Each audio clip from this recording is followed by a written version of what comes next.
Welcome to Miss. Welcome to Mixin' Business. Welcome to Mixin' Business Mom this week.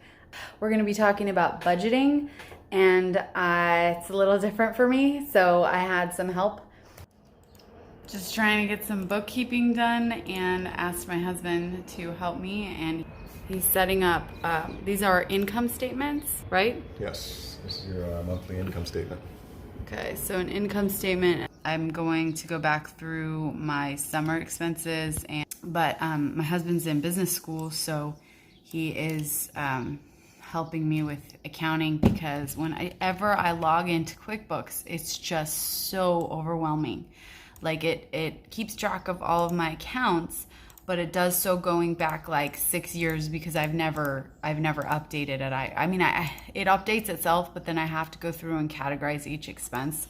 I'll show you guys an overwhelming photo of that too. We wanted something simple, and he's helping me with something simple, thank goodness.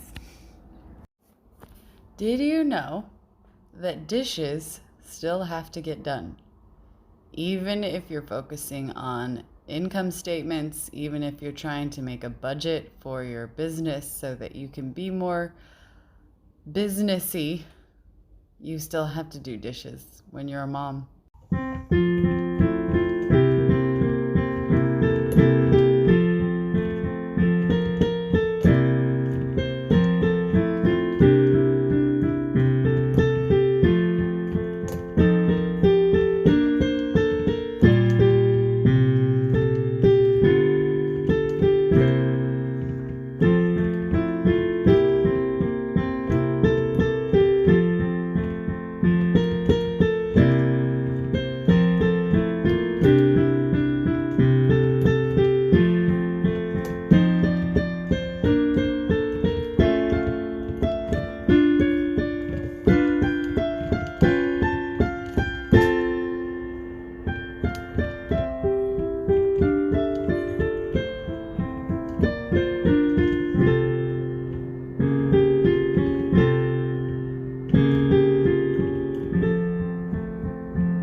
We are going to do some budgeting, and I've got it all spread out. All right, so we're looking at some income statements, and I printed them out because I'm old school like that, and then of course my child found them and made them all wrinkly, so it's not a perfect system. All right, so why we're looking at these 4 months is that I want to, at the end of our little planning session together today, I want to get to my event budget for my theater camp for next summer. Okay, so we've got a basic income statement. Revenue from my teaching, we're going to call that music. This is the month that looks the best. This makes me look the most successful, so we're sticking with September. We always get some influx of new clientele in September. And then this looks awesome because I started teaching 3 theater classes. Sometimes this is a negative number. And then I didn't have to take any loan money this year or this month. So we're looking at total monthly revenue. And then this is independent contractors, because I do not have employees, but we're putting it under salaries and wage expenses. Personal transfers, that's how much I paid myself. And the reason it is so large, like some of the months, it's not nearly that big. But because it had to be this large to make up for, this, and to make up for, like not making very much the other months. And guys, if this looks like a lot to you, I live in Los Angeles on the west side. I'm able to charge more, but like the money doesn't go as far is what I'm trying to tell you. Okay, so then we've got supplies. That's just my Dropbox account. It's $10 every month. I need to actually get rid of that. Rent expense. That's from renting the dance studio where I'm teaching my theater classes. Prepaid website, that went up. That used to be $96. Bookkeeping, I finally paid my bookkeeper, who is my mom. And then advertising, marketing expense, I can't remember what that's from. Loan repayment. I borrowed money from my children's savings accounts, so that is me repaying that loan. And Where do you see that money? Oh, some of it you see over here in June. There's the loan from my son's account.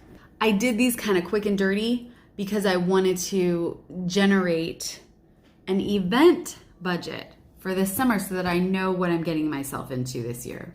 So now let's take a look at the event budget.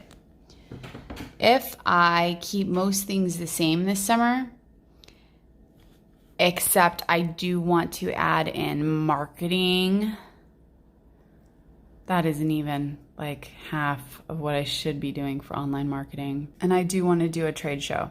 It's a like summer camp show that they do every year at one of the local schools and get some interest that way. I've done it before. So that's why those expenses are on there. This is just pretty standard for the amount of space that we need, we had 9 kids last summer. Even for 9 kids, we need that much. This is the camp counselors. And then this is what we paid the aerial silks teacher this year. And that was a great year. Okay, so what does this mean for you? How do you get from where you are to being able to set up just even a simple budget for an event or for the next few months for your business? So I'm going to take you from pencil and paper. All right, so calculator, pencil and paper, and we'll take you all the way to the budget.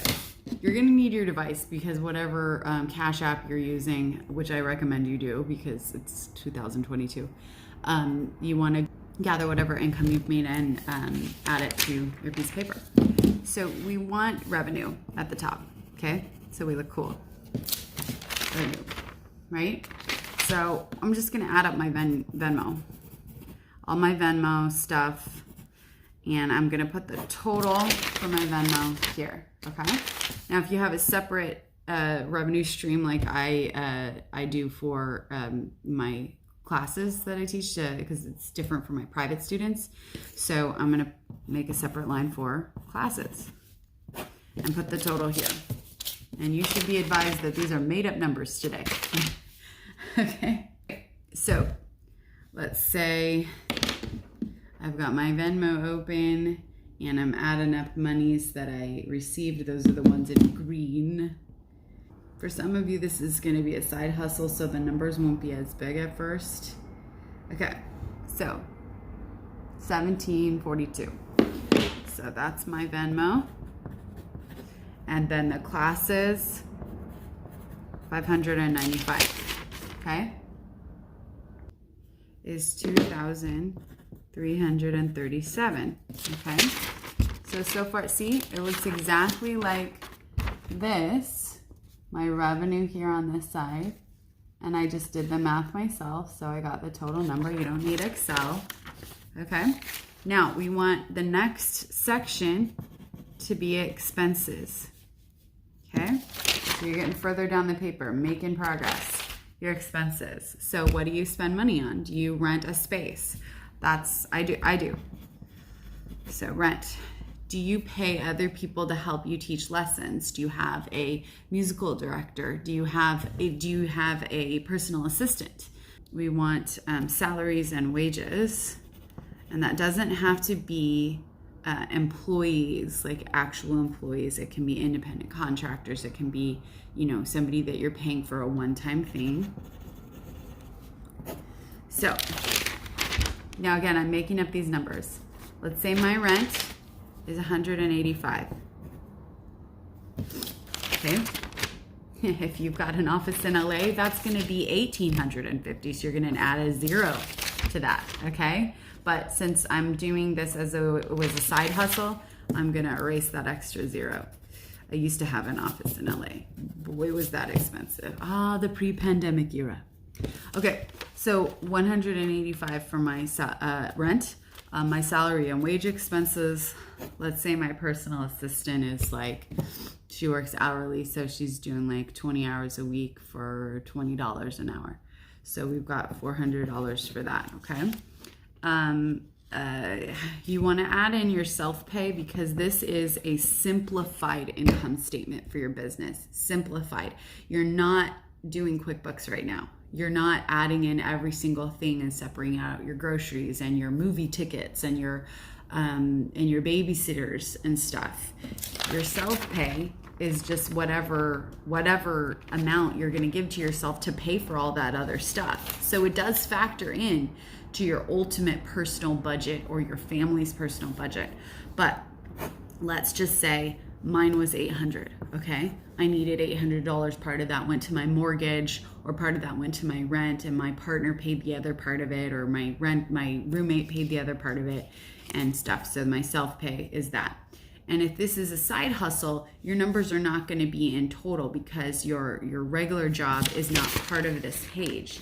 Because we want to know how much money we're getting, how much revenue we're getting from that side hustle in order to reinvest into it, so that the next big event or the next big marketing thing you can have an accurate budget for. And you're not going to just keep going into the red every month. That's where I was in trouble for the past months. Okay, and I'm trying to dig myself out of that, and I don't want it to happen to you. So rent, salaries, self-pay, supplies.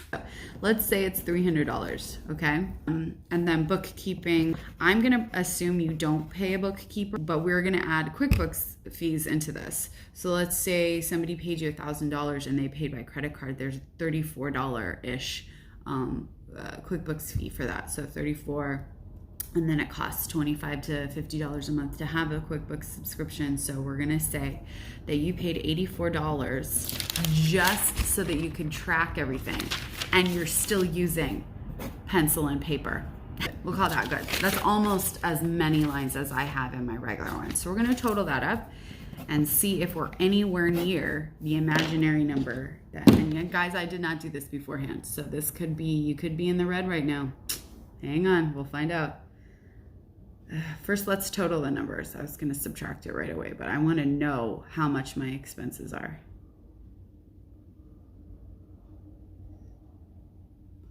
Oh, we're doing good, actually.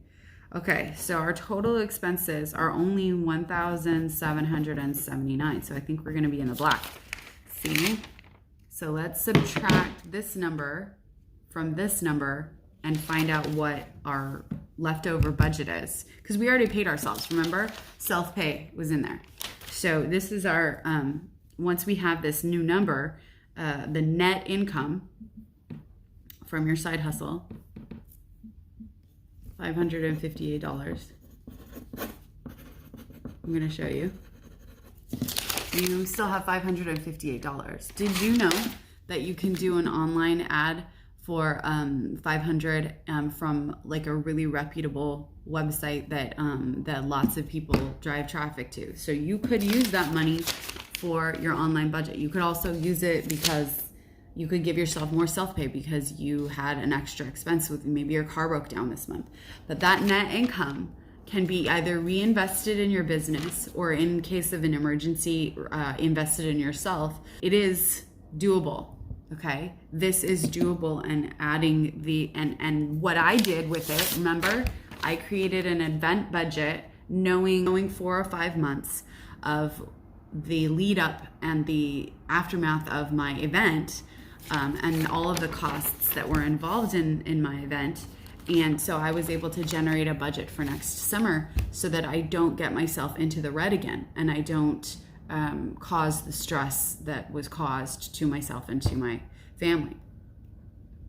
I want you to be able to do this too. That's why I broke it down. So from this income statement that we just made pencil and paper, you don't even have to go through and do it on Excel. You could go through and do it on Excel, and make sure that you know how to use that software and generate your event budget. Because I did generate this event budget through Excel, and this will be great if I need to employ marketing help or employ a camp director for next year. I have done that in the past. This year it was all me, and I still went over.